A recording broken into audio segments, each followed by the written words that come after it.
'Yan uwa menene lukudi? Menene lukudi? Ɗan uwa meye lukudi? 'Yar uwa meye lukudi? Lukudi wani hanya ne wanda ake bi na samun buɗuwan harkoki cikin iko na Allah, a gajarta abin albarkacin Muhammadu Rasulullahi. Allah shi yake ba mu muke ba, amma ɗan uwa wannan shi ake ce ma baƙin lukudi. Ɗan uwa kuɗi kake so ka yi?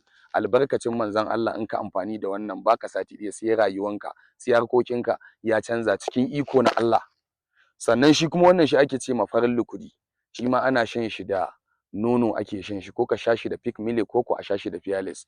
Albarkacin ma'aiki sallallahu ta'ala alaihi wa sallam cikin iko na Allah, ɗan uwa in ka jarraba wannan za ka ji daɗi, za ka yi wa annabi salati. Wannan sirri yana nan mun haɗa su da yawa a ƙasa, 'yan uwa masu bukata, malamai suna ta magana, malam da Allah akwai haɗaɗɗe akwai haɗaɗɗe, eh akwai haɗaɗɗe, duk wanda ke da bukata za mu iya mu tura maka a ko ina ne cikin iko na Allah. Saboda haka mutum zai iya ba da rabi, idan mutum ya ba da rabi in yayi ya jarraba yayi ya ganin ma idon shi, yana iya cikon kuɗin mu, alƙawari ne ya dawo mana da abin mu. Salamu alaikum wa rahmatullah.